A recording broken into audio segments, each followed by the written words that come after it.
Tout se passe comme si le monde se préparait à la guerre. Dans une tribune angoissée publiée la semaine dernière par le Time Magazine, l'ancien dirigeant soviétique Mikhail Gorbatchev s'est inquiété en ces mots du risque élevé de conflagration mondiale. Et il n'est pas le seul, loin de là. Dans un monde de plus en plus incertain, où les garde-fous mis en place après la Deuxième Guerre mondiale s'effritent progressivement, où les principales puissances ont à leur tête des personnalités au comportement et au discours belliqueux, dans un monde qui se réarme, comme l'a récemment pointé l'Institut international de recherche sur la paix de Stockholm, l'inquiétude est de mise. J'essaye simplement d'élargir le spectre et de regarder un peu partout autour de nous, en Amérique latine, en Asie, en Europe, en Afrique, au Moyen-Orient, à travers de nombreux exemples, comment cet esprit de guerre prolifère et comment surtout monte le risque de guerre, parce que c'est quelque chose dont nous n'avons pas suffisamment conscience. Ici, en Europe, le risque de guerre, aujourd'hui, est multiplié. La guerre n'est plus impossible et elle nous touchera demain de beaucoup plus près, sans doute, que la guerre en Syrie ou en Irak. Vous êtes très alarmiste là-dessus, hein. Vous parlez du retour des somnambules en référence au livre, au maître livre de Christopher Clark sur l'engrenage qui a conduit à la Première Guerre mondiale. Les dirigeants d'aujourd'hui sont des somnambules? Il n'y a plus de garde-fous dans nos sociétés. Le sentiment que des automatismes peuvent se mettre en marche, des mécaniques peuvent se mettre en marche, des alliances, des réflexes, des jugements moraux qui entraînent une décision, puis après une autre. On a failli le voir en Syrie en 2013. Ces mécaniques-là sont à l'œuvre et sont à l'œuvre non seulement sur la périphérie de l'Europe, le Moyen-Orient et l'Afrique, mais peuvent être à l'œuvre en Europe orientale, en mer de Chine, voire demain en Amérique latine. Gavin Williamson wanted to invade Africa and risk war with China, say May allies. So for those people who are saying that, oh, don't be silly, Empire 2.0 is nonsense. You have a guy doing exactly that, sending British forces to invade other sovereign territory. Congratulations, Brexiteers. On the claims that he dragged Britain into a war, another aide said that the fact that so many knives are now out for him shows that he has ruffled feathers in the pursuit of defending the armed forces by sending them to war in the South China Sea and invading African countries. You know, wonderful times. But that's it. And I just cannot believe it that was our Defence Secretary saying this, wanting to invade former British colonies. Pourquoi les nations sont-elles en train d'établir des bases militaires en Afrique? On n'a jamais observé une telle concentration de forces militaires sur un territoire donné depuis la guerre du Golfe et depuis la Seconde Guerre mondiale. Nous sommes obligés de remarquer que nous vivons une époque étrange, peut-être la plus étrange de toute l'histoire de l'humanité. En l'espace de 20 ans, nous avons assisté à 3 événements incroyables et totalement inattendus. Le 11 septembre 2001.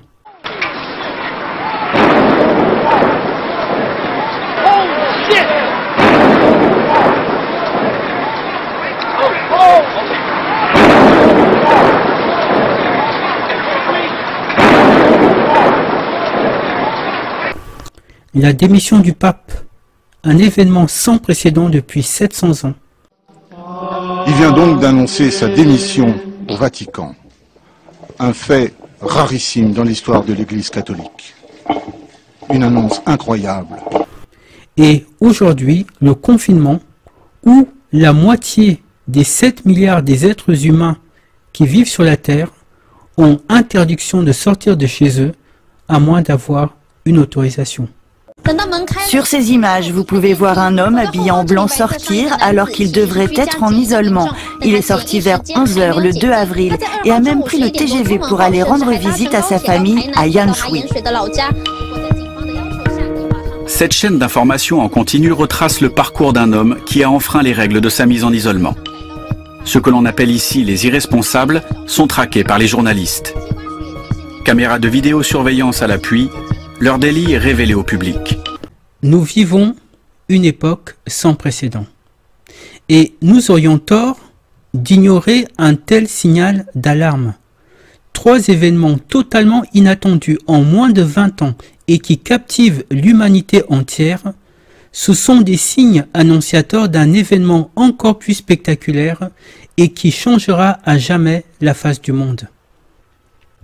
La Bible n'est pas la parole de Dieu, mais c'est un livre mystique qui, à certains endroits et de façon imagée, raconte l'histoire de l'humanité et l'histoire du véritable peuple de Dieu, l'Afrique. Dans le livre de l'Apocalypse, au chapitre 16, versets 14 et 16, nous lisons « Ce sont des esprits de démons qui produisent des signes et qui s'en vont vers les rois de toute la terre habitée, afin de les rassembler pour la guerre du grand jour de Dieu, le Tout-Puissant. Ils les rassemblèrent dans le lieu appelé en hébreu Armageddon. » Je l'ai déjà dit et je le répète, Israël est une diversion. C'est en Afrique que va se jouer le destin de l'humanité. Que signifie ce rassemblement de puissances étrangères sur le sol africain? Sommes-nous proches de la fin du monde? Allons-nous assister, comme le pensent certains analystes, à une troisième guerre mondiale? La liste que vous allez voir et qui montre les États qui ont établi des bases militaires en Afrique n'est pas complètement exhaustive, mais elle nous donne une idée de l'ampleur du phénomène. Observons-la et ensuite nous essaierons de comprendre ce qu'il se passe.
Toutes ces nations vont en Afrique avec une bonne raison. Certaines, c'est pour combattre le terrorisme, alors qu'en règle générale, les terroristes qui frappent l'Occident viennent du Moyen-Orient et pas d'Afrique. D'autres, c'est soi-disant à la demande des chefs d'État africains. Mais on sait tous quelle est la véritable raison pour laquelle ces bases s'établissent en Afrique. C'est pour les matières premières. Et ce rassemblement de puissances antagonistes sur un même territoire et pour un même objectif est extrêmement dangereux. Mais on va s'intéresser aux deux principaux protagonistes de ce rassemblement, à savoir les États-Unis et la Chine. Il y a quelque chose d'important qu'il faut intégrer. C'est que le monde dans lequel nous vivons est engagé dans une nouvelle guerre froide qui oppose les États-Unis et la Chine. Permettez-moi de poser les bases de notre discussion avant d'entrer dans le cœur de la thématique de cette vidéo, à savoir la perspective d'une guerre mondiale. Quand le mur de Berlin s'effondre en 1989, la guerre froide qui, depuis 50 ans, opposait les États-Unis et l'Union soviétique, s'achève avec ce qu'on considère comme une victoire des États-Unis sur le communisme. Mais il demeure un grand bastion communiste dans le monde, c'est la Chine. Les analystes américains ne vont pas particulièrement s'intéresser à la Chine parce qu'ils vont considérer que son empire va s'écrouler de lui-même. Ils étaient convaincus que la Chine ne pourrait pas gérer son milliard d'habitants et qu'il y aurait une implosion du système chinois de l'intérieur. De plus, les Américains ne vont pas considérer l'Afrique comme une priorité. L'Afrique est le deuxième continent exportateur de pétrole et c'est pour ça que les Américains vont surtout se focaliser sur le Moyen-Orient qui est le premier exportateur de pétrole. En 2018, Donald Trump va même qualifier les pays d'Afrique, je cite, de pays de merde, ce qui traduisait bien le mépris que Donald Trump avait pour le continent africain. Sauf que il y a quelque chose qui va basculer. La même année, en 2018 justement, Donald Trump va recevoir un rapport rédigé par le Conseil de sécurité nationale. Le Conseil de sécurité nationale, c'est l'organe gouvernemental qui est chargé de définir la politique de sécurité des États-Unis. Et ce rapport va révéler que la Chine, aujourd'hui deuxième puissance mondiale, va bientôt dépasser les États-Unis et devenir la première puissance mondiale, économique d'abord et ensuite militaire. Quelques années auparavant, l'administration Obama avait été avertie de cela.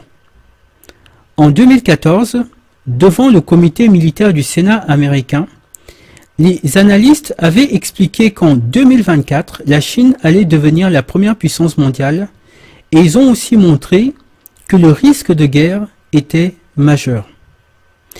Ils ont montré ce schéma. Ce schéma s'appuie sur ce que les historiens militaires appellent le piège de Thucydide.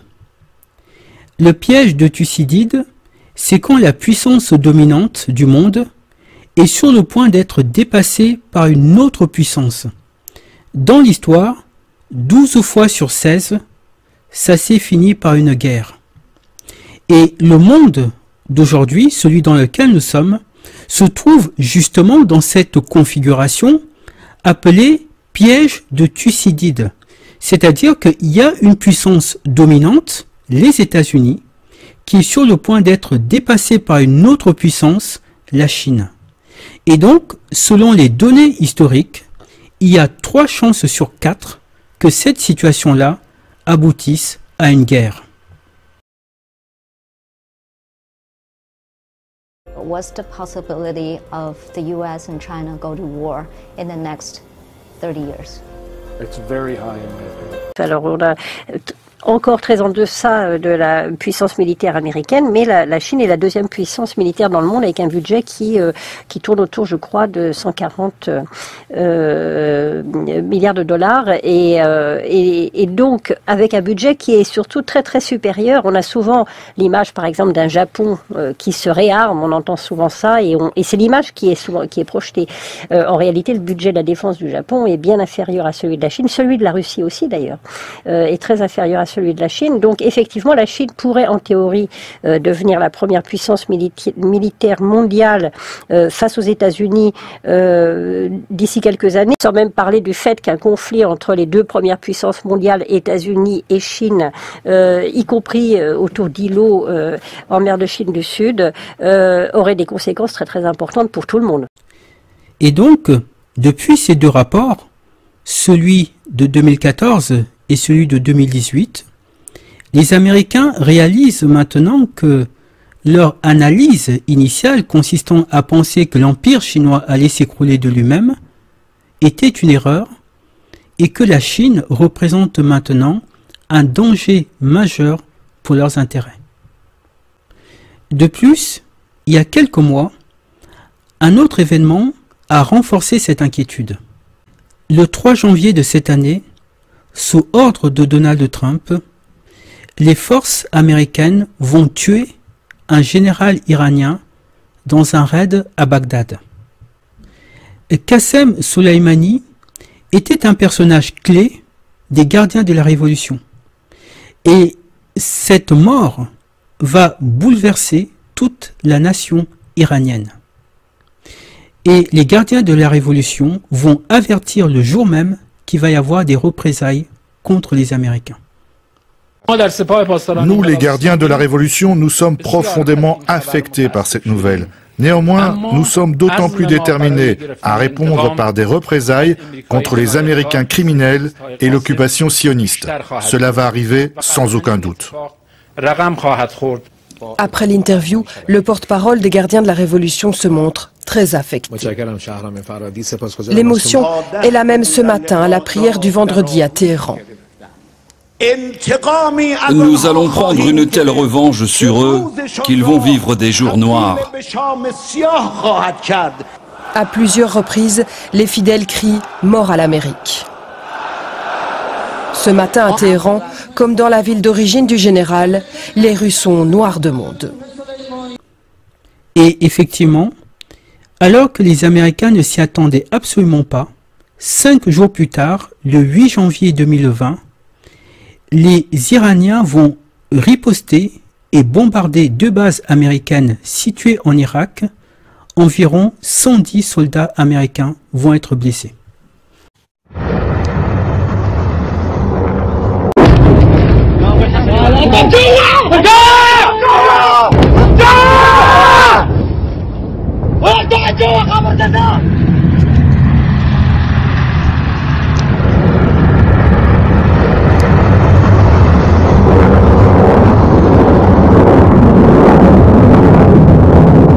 Les Américains ne s'attendaient pas du tout à une riposte iranienne.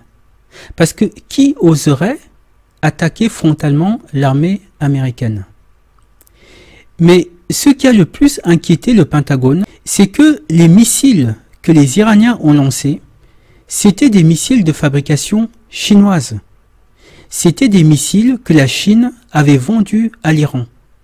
Et cela leur a donné un aperçu des capacités militaires de la Chine. C'est-à-dire que les missiles ont été lancés depuis l'Iran en direction de l'Irak et ils ont touché les 2 bases américaines avec une précision incroyable. C'était une attaque iranienne, mais c'est la main de la Chine qui a frappé, car c'était des missiles de fabrication chinoise. Suite à l'attaque, un responsable iranien a fait ce communiqué.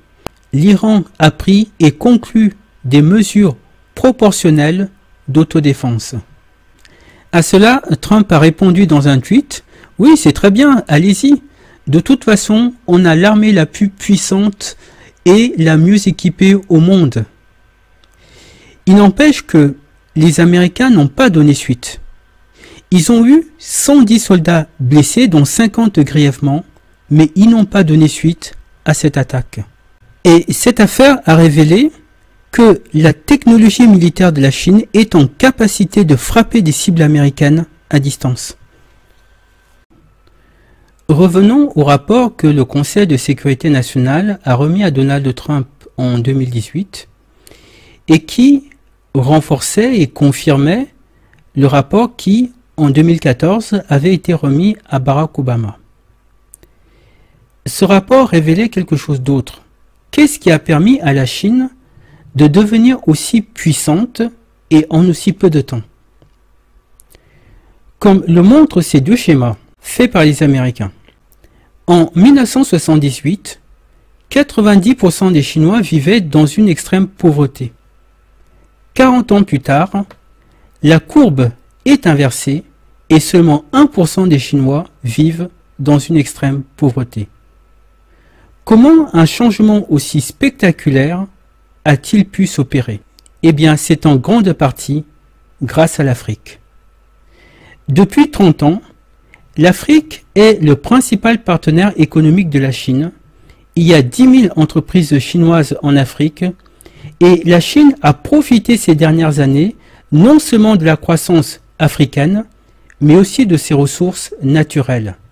Ce n'est pas le seul facteur à la bonne santé de l'économie chinoise, mais c'est un élément fondamental et d'ailleurs, même les citoyens chinois en sont conscients. Et quand les Africains ont commencé à être persécutés à Guangzhou, il y a des citoyens chinois qui ont trouvé cela injuste et qui leur ont manifesté leur solidarité. Par exemple, un jeune Chinois a posté ce message sur les réseaux sociaux. Je vais vous traduire ce qu'il dit. S'il vous plaît, mes amis africains, je suis vraiment désolé d'entendre ce qui s'est passé dans la ville de Guangzhou. Je reconnais que c'est leur faute. Ils devraient s'excuser auprès de vous. J'adore l'Afrique et son peuple.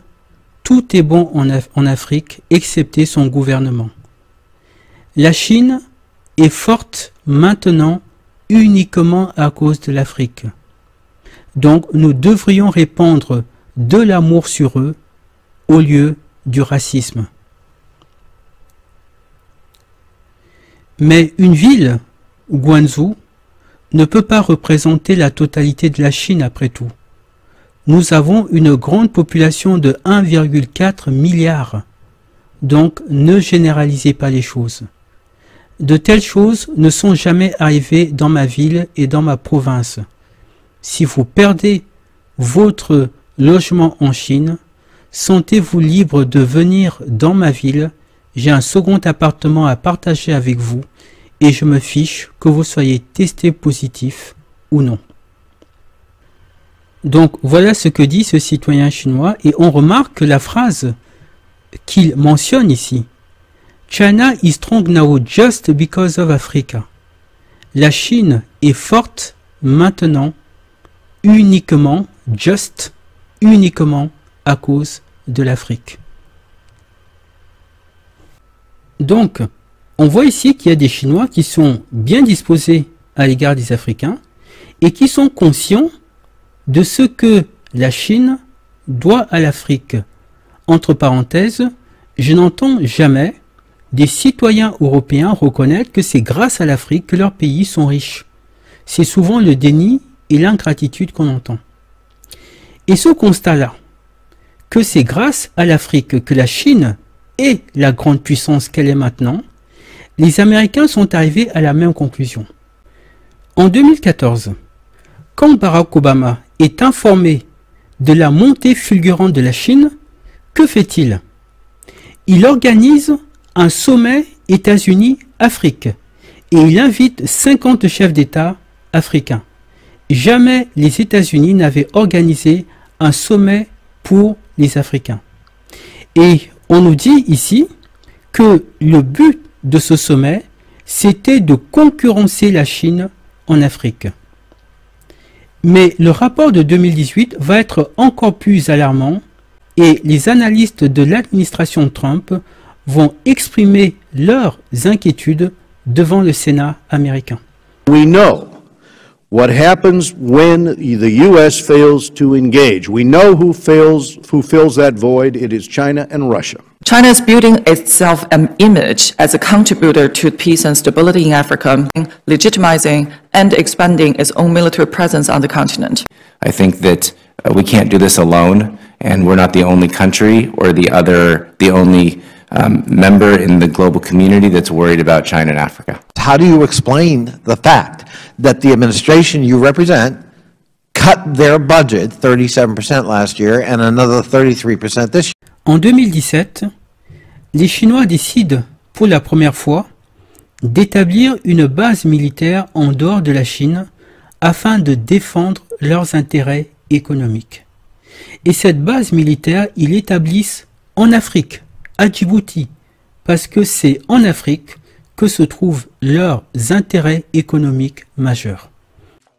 China is in talks with the Djibouti government to build its first overseas naval outpost in East Africa. The move is in line with plans to expand China's presence in the international arena and protect its growing economic and security interests.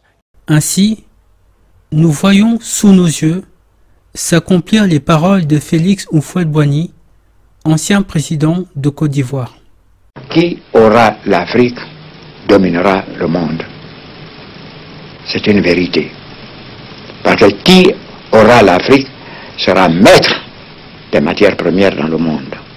Parce que la Chine a eu l'Afrique, elle est sur le point de devenir la grande puissance mondiale. Et donc, Donald Trump, qui pensait que les pays d'Afrique étaient des pays de merde, eh bien finalement va définir une nouvelle stratégie pour conquérir l'Afrique, une stratégie appelée Prosper Africa, l'Afrique prospère. The administration of US President Donald Trump has pulled back the curtain on a new strategy for Africa, one that is focused on countering Chinese and Russian influence on the resource-rich continent. The predatory practices pursued by China and Russia stunt economic growth in Africa, threaten the financial independence of African nations, inhibit opportunities for U.S. investment, interfere with U.S. military operations, and pose a significant threat to U.S. national security interests. Alors quel était le message politique? La raison de l'intérêt américain pour l'Afrique tient en un nom, la Chine.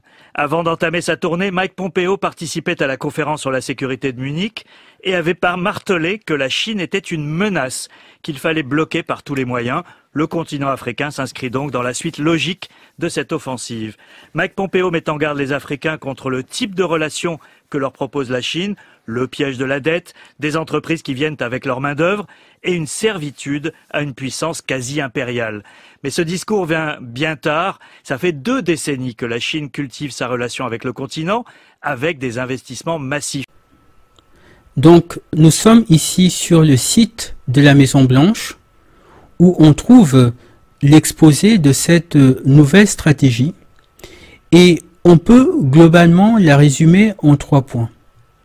Premièrement, les États-Unis condamnent les méthodes de la Chine et de la Russie en Afrique. Par exemple, ils font remarquer que les Chinois ont établi une base militaire à Djibouti à seulement quelques mètres de la base américaine, ce qui pour eux est une provocation.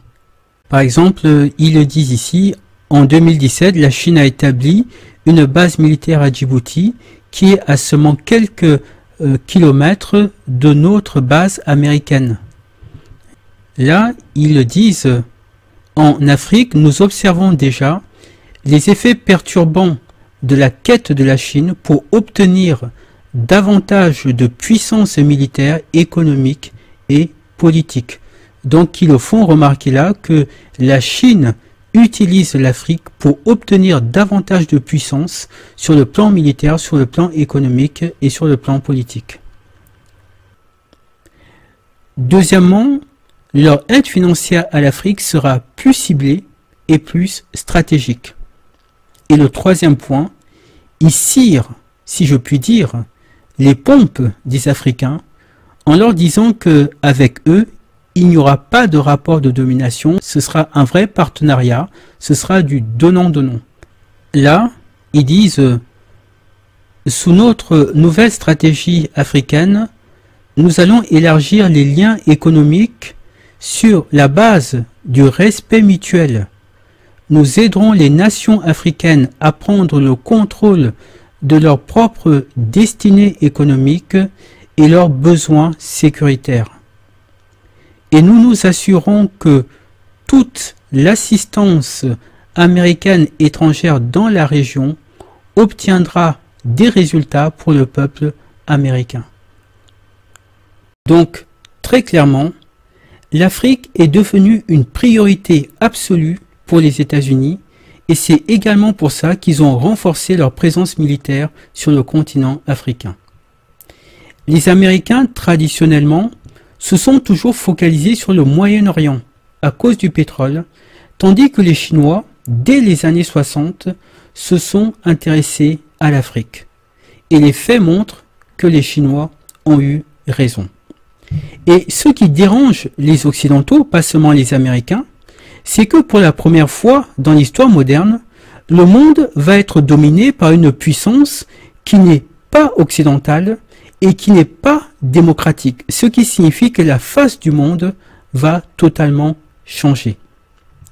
La Chine veut établir un nouvel ordre mondial, un ordre mondial chinois, un ordre mondial opposé à celui que préparent les sociétés secrètes occidentales.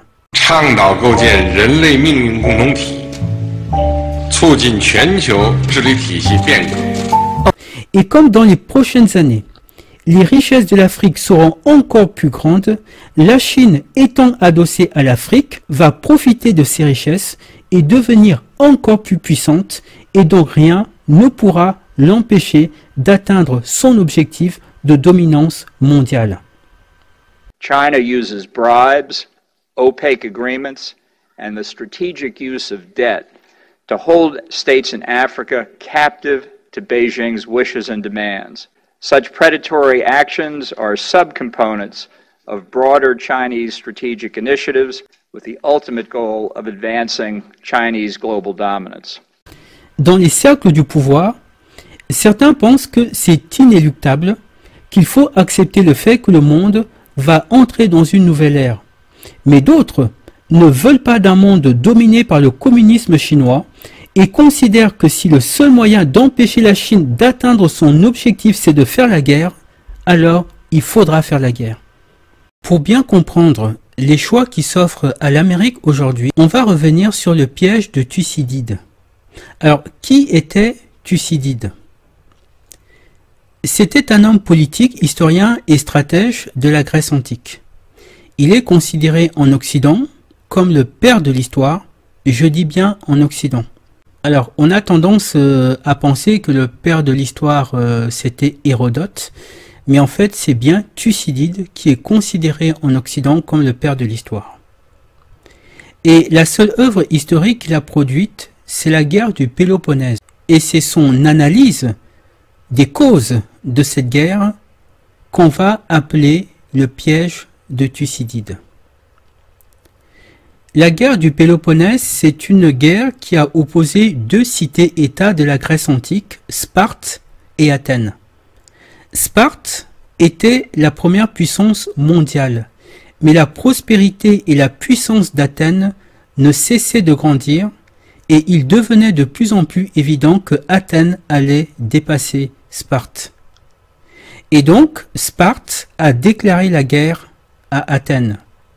Et Thucydide explique dans son livre que tous les motifs invoqués pour justifier cette guerre n'étaient que des prétextes, que la vraie raison pour laquelle les Spartiates ont déclaré la guerre aux Athéniens, c'est parce qu'ils ne voulaient pas perdre leur place de première puissance mondiale.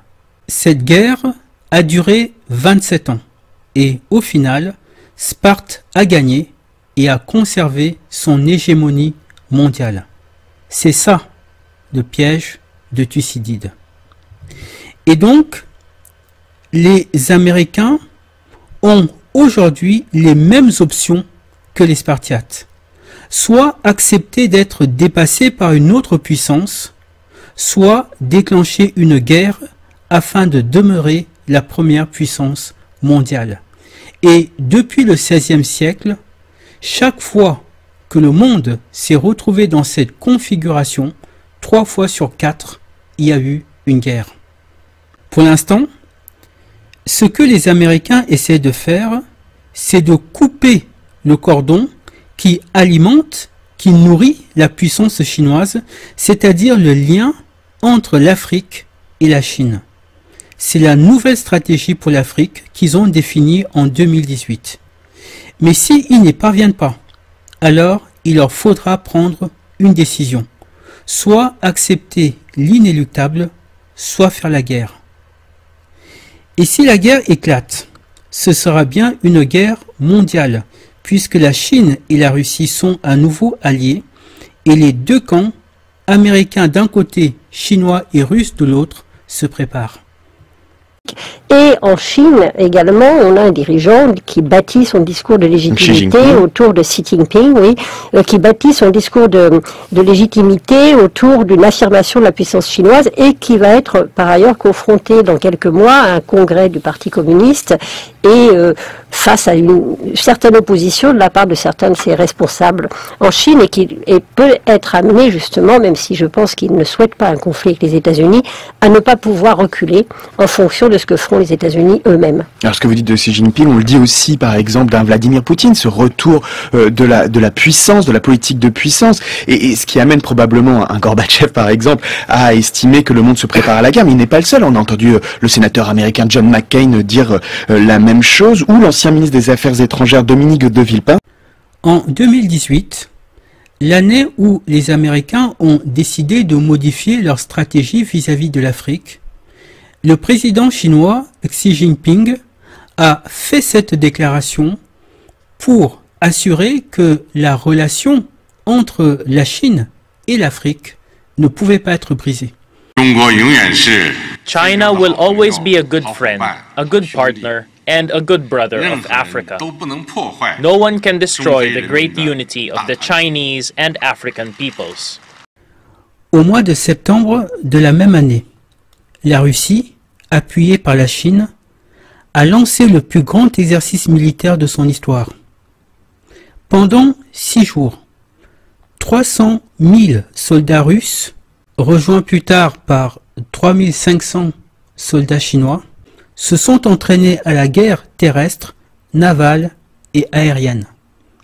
L'OTAN a vivement critiqué cette simulation de guerre. He says the exercise isn't only to improve Russian deployment and coordination, it's also about increasing diplomacy. Of this exercise is all about China. Those are Chinese troops and Chinese helicopters integrated into a simulated Russian attack. The two militaries have worked together before, but never this high profile. Xi rarely conducts public diplomacy. À la fin de cette simulation, un proche de Vladimir Poutine a fait cette déclaration. Мы хотим со всеми дружить. А если с Россией будут воевать, то, к сожалению, должен огорчить. Ну вот просто огорчить. Ракеты вы наши не перехватите, самолеты мы ваши собьем, ракеты ваши перехватим, и закончится это очень печально для всех. Pourquoi les Russes réagissent-ils de cette façon? Je rappelle que nous sommes en 2018, et c'est en 2018 que les Américains changent de cap sur leur politique africaine, mais ce changement de cap ne vise pas uniquement à contrer la Chine. Il s'agit de contrer la Chine et la Russie. Les Américains associent les deux pays.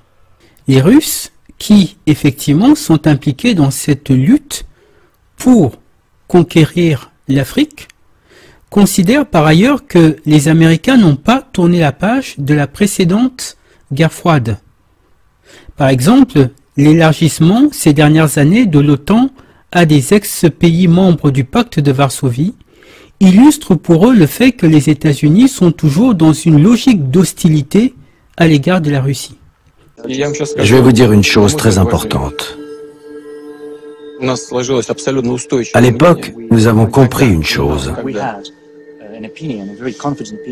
Nos partenaires américains soutiennent la Russie en parole, assurent qu'ils sont prêts à coopérer dans la lutte contre le terrorisme, mais en fait, ils utilisent ces terroristes pour fragiliser la politique intérieure de notre pays.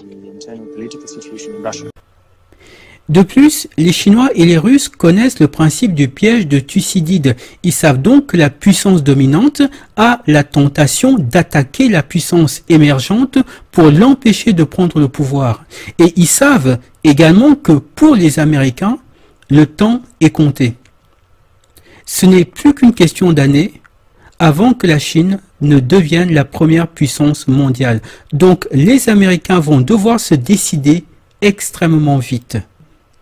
Et donc, cette démonstration de force conjointe de l'armée russe et de l'armée chinoise, c'était clairement pour dire aux Américains, ne commettez pas l'erreur de nous attaquer.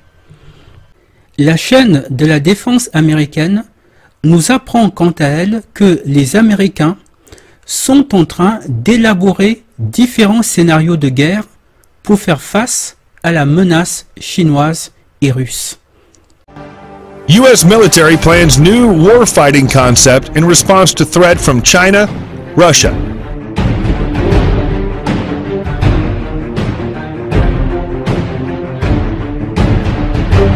A series of war games led by the Pentagon's Joint Staff will evaluate new battle plans for fighting China and Russia, Pentagon officials say.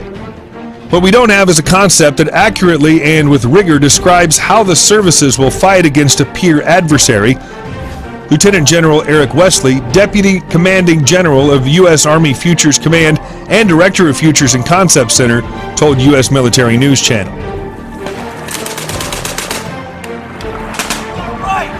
Hit that target on the right, left side of the target's right down the...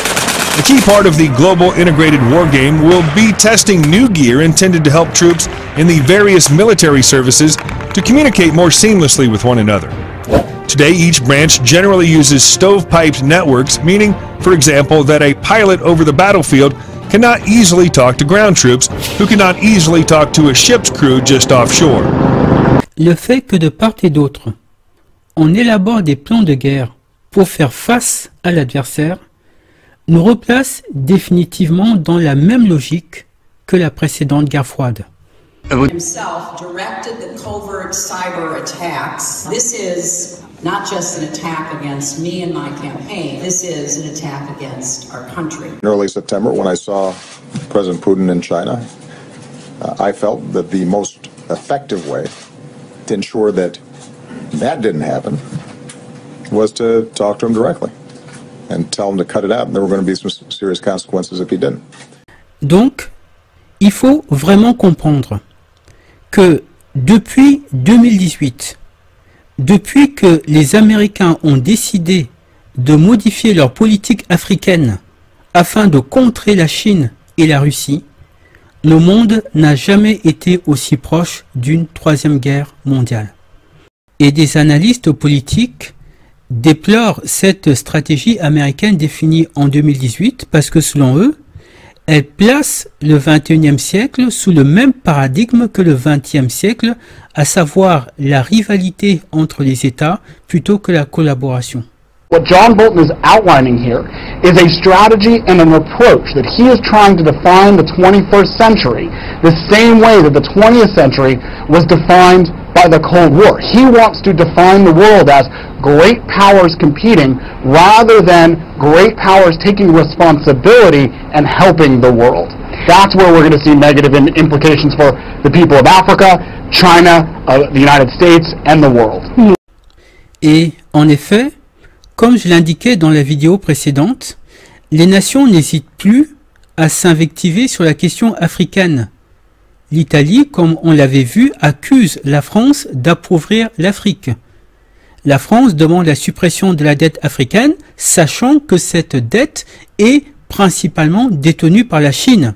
Les États-Unis accusent la Chine et la Russie d'être des prédatrices en Afrique et changent de stratégie pour les contrer. La Russie répond en élaborant elle aussi une nouvelle stratégie pour contrer les Américains et la Chine, comme on le lit ici. Vladimir Poutine réinitialise l'agenda africain de la Russie pour contrer les États-Unis et la Chine. Et en même temps, Vladimir Poutine accuse les Occidentaux de faire du chantage aux pays africains. Bref, les grandes puissances sont clairement engagées dans une compétition pour s'accaparer l'Afrique, et cela sur fond de nouvelles guerres froides. Mais ça commence déjà à aller au-delà d'une simple joute diplomatique, et je vais maintenant vous montrer pourquoi le risque de guerre mondiale est majeur. La Grande-Bretagne fait partie des nations qui luttent actuellement pour investir l'Afrique. Jusqu'à présent, nous avons parlé de la France, de la Chine, des États-Unis, de la Russie, de l'Italie notamment, mais on n'a pas encore parlé de la Grande-Bretagne. C'est le premier sommet du genre depuis que le Royaume-Uni a décidé par référendum de quitter l'Union européenne. Un sommet Grande-Bretagne-Afrique. Et pour en parler, Marina Darras nous rejoint depuis Greenwich, lieu de la conférence. Marina, plus d'une dizaine de pays africains sont représentés à ce sommet, n'est-ce pas? Oui, et c'est très clairement une opération de séduction de la part du Premier ministre britannique Boris Johnson, qui reçoit aujourd'hui une quinzaine de leaders africains, dont des représentants de l'Afrique francophone. Boris Johnson mouille la chemise. Le chef du gouvernement britannique est prêt à tout pour faire du Royaume-Uni un investisseur de choix en Afrique. Le 1er mai 2019, le ministre de la Défense britannique Gavin Williamson a été limogé par le Premier ministre Theresa May parce qu'il aurait divulgué des informations confidentielles. Quelques jours après son limogeage, le Sunday Times a reçu un document top secret émanant d'une source anonyme au sein du Conseil de sécurité nationale de la Grande-Bretagne. Et ces documents révélaient que les généraux de l'armée britannique, sous ordre de Gavin Williamson, préparaient un plan d'invasion de l'Afrique. Alors, lui nie les faits, disons que c'est un complot visant à le discréditer, mais certains membres de son cabinet ont confirmé l'information. Business Insider nous dit ici, Gavin Williamson voulait envahir l'Afrique et a risqué une guerre avec la Chine selon des alliés de Theresa May. Gavin Williamson voulait envahir l'Afrique et a risqué une guerre avec la Chine. The South African nous dit Gavin Williamson, le ministre britannique licencié, accusé de complot pour envahir l'Afrique. Alors, ce que les journaux britanniques expliquent, c'est qu'il avait deux projets qui ont été bloqués par le Premier ministre. Le premier, c'est qu'il voulait envoyer des navires pour appuyer les Américains dans le conflit qui les oppose à la Chine dans la mer de Chine. Et Theresa May a refusé. Et le deuxième projet, et là, les généraux travaillaient déjà dessus, c'était l'invasion de l'Afrique. Son plan, c'était d'envoyer des troupes dans 5 pays d'Afrique sous un faux prétexte, c'est-à-dire en tant que force de maintien de la paix. Et une fois sur place, ces troupes auraient lancé l'offensive. Et quand Theresa May a eu vent de ce qu'essayait de faire son ministre de la Défense, elle l'a immédiatement bloqué. Press TV nous dit « Le Premier ministre britannique a bloqué la tentative d'invasion de l'Afrique du chef de la Défense. » On lit un peu plus loin. Une dispute entre le Premier ministre britannique, Theresa May, et son ancien chef de la Défense, Gavin Williamson, s'est intensifiée avec des rapports suggérant que May a bloqué les plans du ministre licencié d'envoyer des contingents de troupes en Afrique. He wanted to invade Africa. Il voulait envahir l'Afrique, a dit une source du ministère de la Défense qui a confirmé le rapport. Et ce que les journaux nous apprennent aussi, c'est que comme Theresa May est diabétique de type 1, apparemment, il voulait utiliser cette maladie pour convaincre qu'elle n'était pas en capacité d'assumer sa fonction de Premier ministre.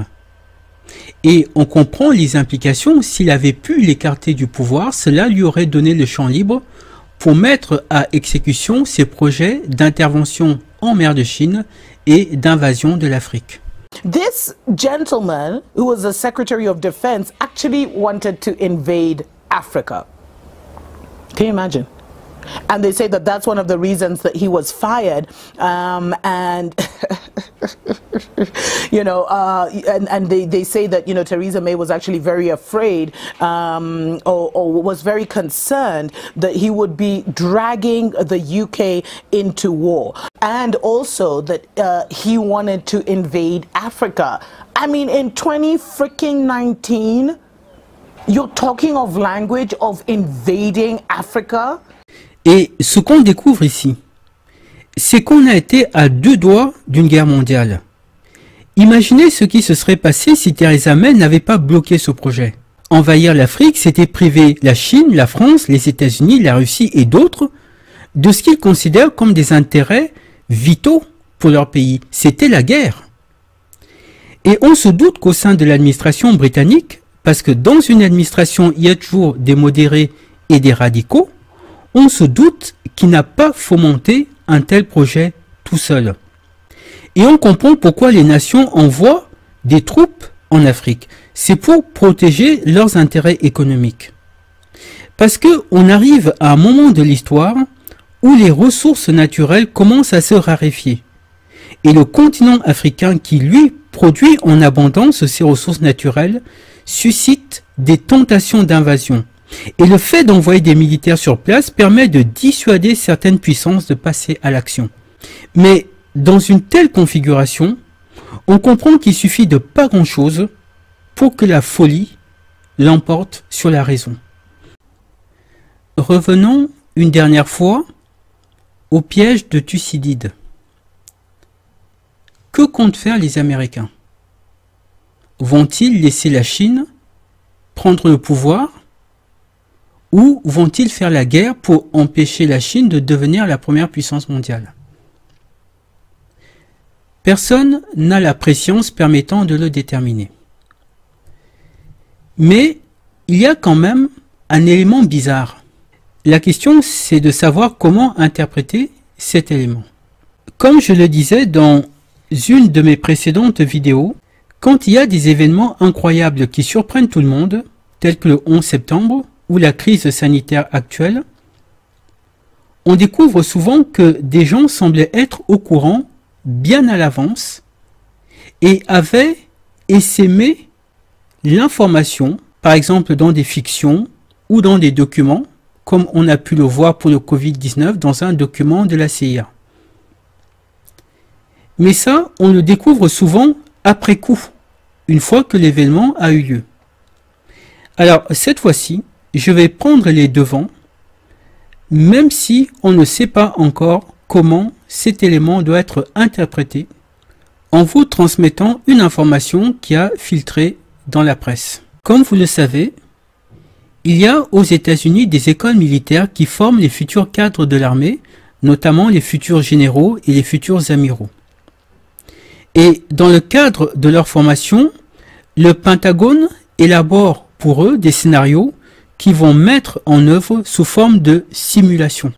Ces scénarios ont pour but de les mettre en situation, de les confronter au genre de problématiques auxquelles ils seront confrontés lorsqu'ils seront généraux ou amiraux.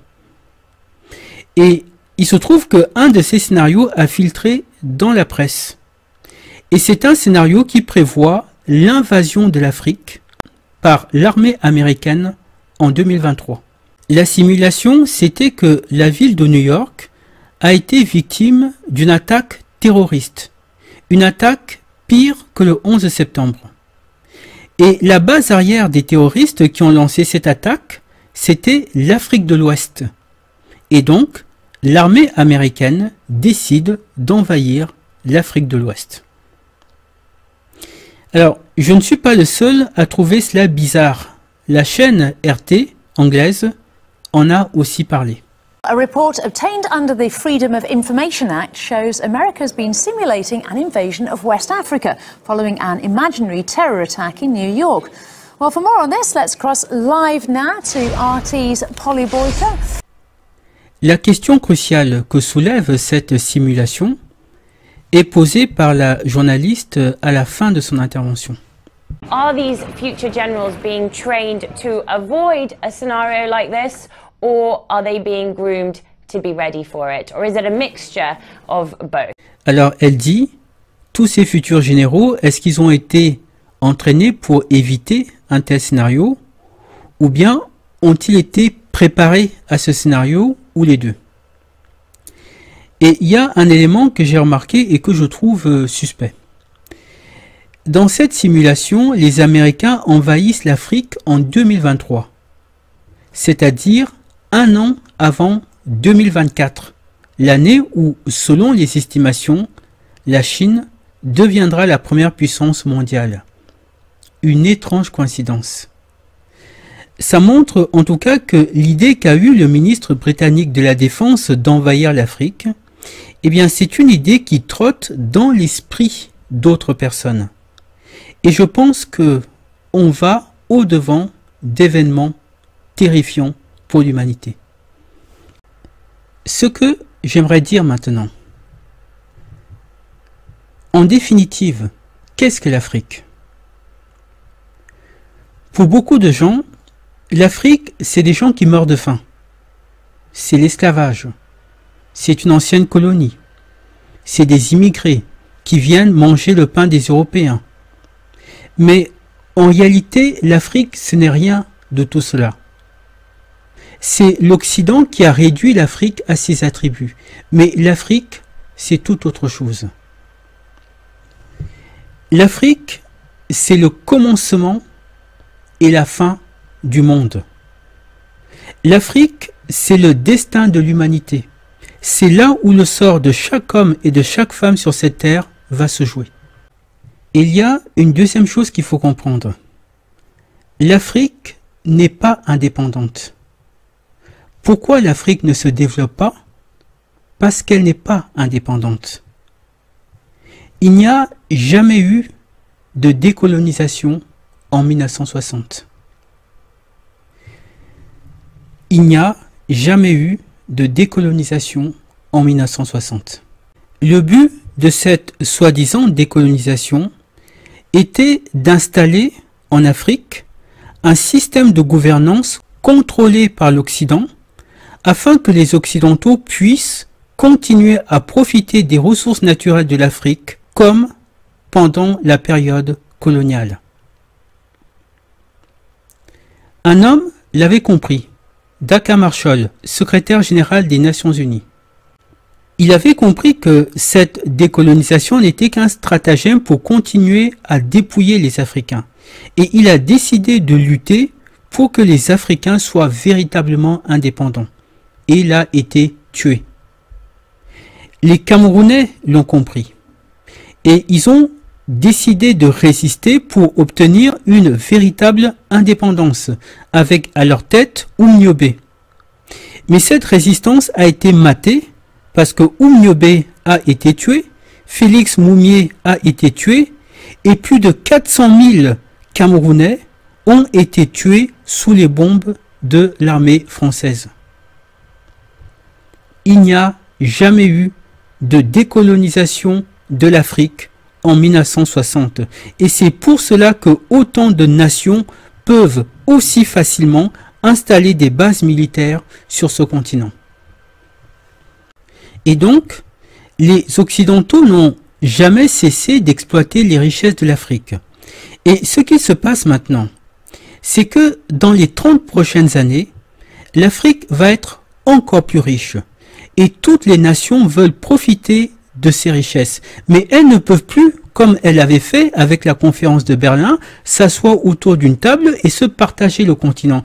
Et donc, elles n'ont pas d'autre choix que d'entrer en concurrence les unes avec les autres, et c'est cela qui place le monde d'aujourd'hui dans une situation extrêmement dangereuse. La cupidité des puissances de ce monde met en péril la vie de milliards d'êtres humains. Et ce qui donne force à cette cupidité, c'est le refus des gens ordinaires à s'intéresser à ce qui se passe vraiment en Afrique. Oui, il y a des immigrés, mais pourquoi vont-ils en Europe? C'est quoi le problème? Qu'est-ce qui pousse autant d'hommes et de femmes à quitter leur continent au point de risquer leur vie?